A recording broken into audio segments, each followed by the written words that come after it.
Yeah. What will your mood be like if they lose and we do the show on Monday? Listen, I don't It'll still be 7-6. No. And like big picture wise, doesn't matter. Big picture doesn't matter. Like you said it 4 or 5 weeks ago. If they don't make the playoffs, it's borderline catastrophic to get off to such a good start. And so if they lose, I've been here a million times. I mean, we're just spiraling. It's the swoon. It's the second half swoon. You haven't been there where you have that start though, because you talked about it a couple weeks. It's a historic start, right? But that's still you haven't been there a million times. That was Zorn. That was one time. No, and then Norv the had whole one. The whole. Okay, Norv. I know, but we start 2-0 last year. He hasn't been a coach this century. It doesn't always happen at the same time, but I think didn't Ron start out 2-0, and then we went 1-1. 2-0 is different. Nothing. Okay, but we used to do a bit. They were 7-2. Understood. We used to do a bit where you go, if a team starts 2-0, their chances of making the playoffs are X. Like when it was at 16 games, it was like 50, 60% or something. Whatever it was, pretty high percentage. I know, but at 7-2, you're in the 90s. Right. It's even worse. Listen. This type of spiral does not happen all the time. Last week I said, if we lose to the Cowboys, it's going to be freaking humiliating. And it was. In every sense of the word. How is that calling it? I don't get it. Called that losing would be humiliating? Of course it would be. Of course. They're 10.5 point favorites. Yeah, you should win that game. Right, but it wasn't Nobody was saying, if they lose, it won't be humiliating. Okay, fair. But I made a point of saying it. If we lose this freaking game, it's going to be humiliating. And it was. If they lose this one, it's going to be even worse. Is there anybody out there who's still saying, well, they still can make the playoffs? I mean, you can mathematically, but you can't honestly think that in your heart. It's hard to take them seriously. Yeah. I mean, of course, teams could go on improbable runs. It would take the most improbable run maybe ever. It wouldn't be that improbable because you'd still might actually be in position at 7-6. I think it's pretty improbable. You start fading at 7-6. You look like a dog in every matchup. Right, but there still would be standings-wise. They might still be in the playoffs, they would be just outside the playoffs. That would just be a trivial note until we just continue to lose, because you're just going to continue to lose. Like if you can't beat the Titans. Let's say Arizona loses, Seattle wins, whatever. You have the tiebreak on Arizona. We're going to keep losing, though. If we lose to the Titans, we're not going to all of a sudden buck up and start winning. Probably not. The buck up time is now. Maybe the bye week helps them. Yeah. They're desperate for a bye. I mean, week 14 is outrageously late for a bye. I guess. We had 10 days to prepare for friggin', who was it? Dallas. Yeah. Disaster. I know. I witnessed it. It might be impossible to come out flatter than we did in that game. Yeah. I thought we came out flat the week before that. Cannot come out flat against the Titans. They come out flat against the Titans. I'm telling you. Then you're going to need to make room for DQ in your triple secret probation. All those coaches, you're on warning, just so you know. It's impossible for there to be. Will be out. It's impossible for there to be a Titans contingent at this game, right? What? I mean, I would find an invasion of Titan fans. Yeah, that's impossible, right? We've seen it with the Steelers. Made sense.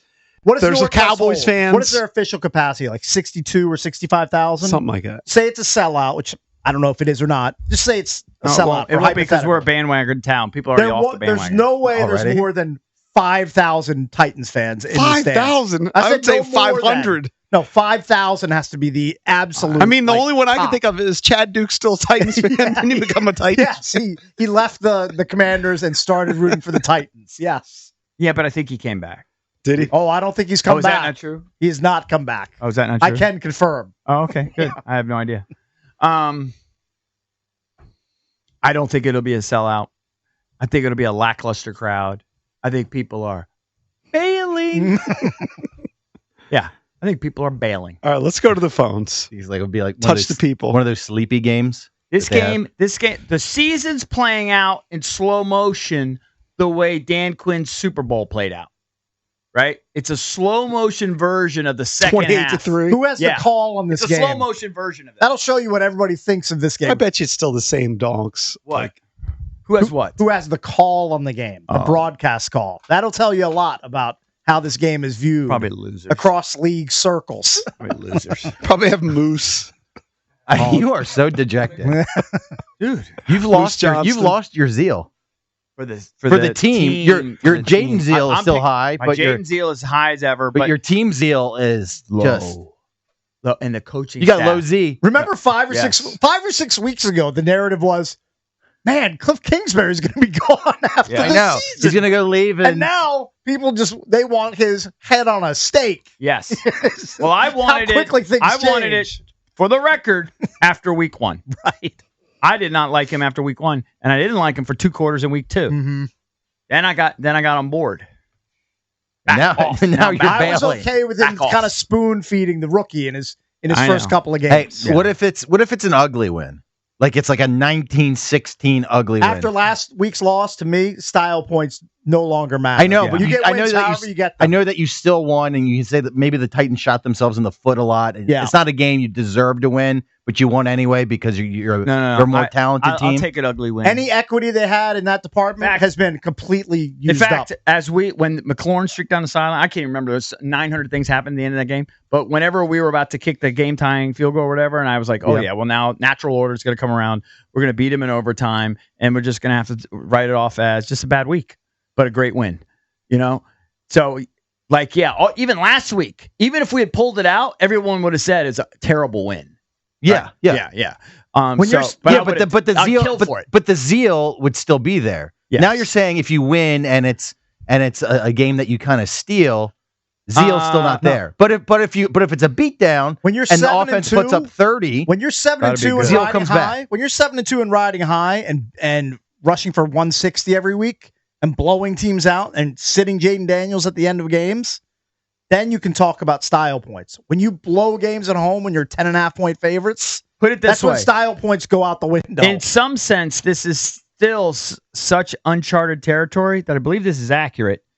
We blew the chance at being 8-3 or whatever it was. What are we now? 7-4? What are we? What the hell are we? 7-5. 7-5. We blew the chance at being 8-4, right? For the first time since 1996, I think it is. We still have a chance to be 8-5 for the first time. So, we haven't even been 8-5 since 1996. So we're, you know what I mean? By the way, your announcers are Andrew Catalan, okay, loser, Tiki Barber, okay, Tiki, and Jason McCourty, okay. Tiki is God bless Tiki, but that's got to be I know that's got to be their 4th or 5th team. I mean, right? He's unbearable. I mean, Tiki, you might as well have Portis doing a game. He's one notch above Mark Sanchez. I mean, who's the guy that walks around in his jersey around here, the running back? Ricky Irvins? Yeah, might as well have Ricky Irvins doing a game. I think Ricky Irvins is a nice guy, man. I know. He's got to wear that for the rest of his life. You should like Ricky Irvins. I think I heard because he used to walk around town with his own jersey on, which I think is funny. I think I heard B. Mitch tell a story about Ricky Irvins that they were playing in a charity golf tournament. Irvins borrowed his driver, and he liked it. And next thing you know, they met. No, he bought it from B. Mitch's trunk. B. Mitch sold it to him. Nice transaction. I like that, B. Mitch. That's nice hilarious. hustle. That's a good hustle. All right, let's go. Let me see here. Let's go to Vernon, Newport News. Vernon, what's up? Hey, Junkies, how y'all doing today? Good. How are you? Happy Thanksgiving. Good. Same to you. My thing is that the games that we lost, we was right there in it. Every game that we lost, there's some truth to that. There is some truth to that. We was right there in it. It was like a couple plays that could have went our way would have won the game. So it's not like we getting blown out. No, but we are blowing games. True. Yeah. I just think we have the tools and everything there. It's just like there's a few things we need to put in place, like the turnovers, like the fumble. Listen, I'm going to give Bates a pass on that because that was a great play. Obviously, you got to hold on to the ball, but that was a great play by whoever the hell. I don't give him a pass. That guy gets so few opportunities. He gets one and he puts the ball on the carpet. He didn't put it on the carpet. It got knocked out of him. I mean, it was a great play. He didn't fumble. He didn't just trip over himself and fumble. He fumbled. The guy punched it out of there. He fumbled the ball. I'm not even sure. Arnold Schwarzenegger could have held on to that in his prime. You have an irrational love for John Bates. I don't quite understand it. I just think that was a great. Sometimes it's a great play by the other team. Sometimes you can credit the other team. Yeah, I thought it was a great play by the other team. Please throw him no more balls going forward. All he does is catch them. How many catches does John Bates have? Because he usually gets 1 or 2 a week, but he catches them when he throws. I think he's an That's underrated generous. receiver. Yeah, that is very. He's got 6 grabs on the season. 1 or 2 a week. All right, so he's got 1 every 2 weeks. Yeah. That's way different. I just think he catches the ball when you throw it his way. 6 times. All right. He's like a 3rd or 4th tight end on a team. I didn't say he's a top target, but I'm defending him. I thought that was a great play by the defense. Kevin. Junks. Hey, Kevin. Kevin, you're from Kensington? Where do you live? I am. What street? Garrett Park. Oh, okay. That's a really bougie neighborhood, but it's like some houses are really nice, some are dumpy. No, I'm in Garrett Park Estates. We're the redheaded stepchild. I live with Jason Ballman in my neighborhood. Oh, that's hilarious. Nice. That's my buddy. I saw you with Ballman a few weeks ago, the Ballman brothers. Anyway, yeah. I want to say, first off, with the exception of Drab, I've learned absolutely nothing from you all in the past 20 years. Thank you. Thank you. Exception of Drab. Oh, wait, you act like Drab is some sort of genius? What have you learned from Drab? Just how overplayed everything EB and Cakes say about the Skins are. You got to go the inverse most of the time. That's what you're saying. Fade us. Kevin learned to zag from Drab. That's right. But regarding Jaden, if you look at the past couple games, he definitely has a tendency to roll right. Mm-hmm. When he's in trouble, and he has his big plays when he scrambles out to the right side. Mm-hmm. So these teams obviously have been keying on that. The one time he ran left, you saw in the last game against Dallas, he scored a touchdown. So it's clear that teams are looking at that, from what I've been seeing and watching film like Doc Walker. Gotcha. Okay. Yeah, I mean, JP mentioned that earlier for sure. All right, buddy. Thank you, Kevin. Have a good Thanksgiving. And I hadn't seen it in a while. I'm just saying that I happened to hear Craig Hoffman saying, and he was going through the percentages of throws. And look, Logan Paulson diffused it some and said there's more to it than just looking at the numbers and saying 25% to the left, 40% to the right. But there may be something there. All right, let's go. Well, I'm sure all quarterbacks have tendencies, right? And that's been some of the argument is, look, the league is developing a game plan against this Commanders team. Right. Some people say, okay, they're following the Steelers script. I don't know if it's the Steelers script. They have excellent personnel, and I don't know that many teams can do what the Steelers do, but all teams are going to try now to spy on Jaden. Of course. Keep him in the pocket. That's not unique. Right. So I don't know what else they're doing. Mm-hmm. That Orlovsky video was somewhat telling. He just said the Kingsbury's offense has become predictable. Mm-hmm. They like to run the sail concept, which is like a go route, in cut, and then somebody in the flat. And he says the teams are just ready for it. Mm-hmm. So he's got to do something. He's got to make the next chess move. I'm going to tell you something about Cliff Kingsbury. He don't strike me as any genius. I think I could look at one. Like Elon Musk, he looks like a genius. Does he look like a genius? I don't know. He looks kind of like a dog sometimes. Yeah, he kind of looks dopey sometimes. Yeah. I mean, he looks like he looks like the greatest engineer of all time. I hate looks like, because if somebody told you he was a pedophile, you go, yeah, he looks like a pedophile. He might also look like a pedophile too. I would grant you that. Okay, I don't like the looks like thing. I think he doesn't look like a genius. For example, too busy chasing. There's so many great coaches that look different. Yeah, he just doesn't look like a genius to me. He's not verbose enough. I don't know. I just don't like. He doesn't talk He's got enough. nothing to say. He's terrible at a presser. I know you're going to say Belichick is, but Belichick was doing an act. I don't know, man. I'm out on Cliff. I think I'm out on him. He's not your guy. Not my guy. Maybe he could perk up a little bit, and then somebody could swoop in and get him out of here. Because the way he's coaching right now, he's going to be here next year. If Bieniemy's bottom of the barrel, where's Cliff? I mean, Bieniemy's like one of the worst I've ever. Is Cliff better than Scott Turner? Yeah, I'm not sure Scott Turner's ever had even first half success. You know that Scott and his right? I'm not right. Nepo baby. You know that the Raiders brought Norv in as a consultant. Of course, old ass Norv, right? To save his freaking job. He can only do so much when he has Desmond Ritter at quarterback. This way. Yeah, I mean, put it this way. Options are limited. I would rather have Norv right now. No, you wouldn't.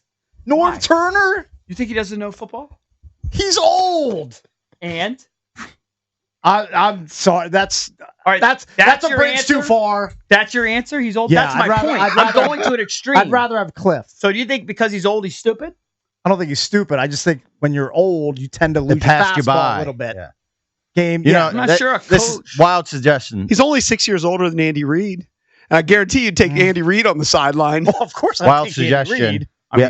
Use Cliff first half of the season. Find someone else second half. Second half. Yeah. Oh yeah, I like it. Make Cliff Have a second half coordinator. Make Cliff like a QB coach or something. Like second half, you just sit this one out. He stay in the room. You stay in the room. You run the projector. Yeah, first half. All rosy. You're the starting pitcher. Yeah, you need a relief pitcher. You need a closer, someone to close the season. But you're only coordinator. You're only relief going coordinator. 5 innings. You're only going 5 innings. Yeah, you only have 80 pitches in you before we got to pull you.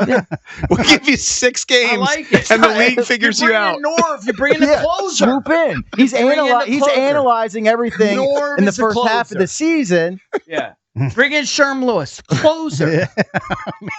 You guys are digging up some old names. Mike Holmgren, bring him in. Who was the dude that had the huge playbook? Oh, Saunders. I don't think Al Saunders. Is he still with us? I don't think he's with us anymore. He perished. I could be wrong. I think you might be right. I don't think he's. But with maybe us. he left. Somebody could dust off his playbook. We can bring it in. I mean, it's football. It ain't that much different. Come on. Al Saunders looks to be alive. Kicks is always wrong. He's always wrong. It's ridiculous. Just fade me.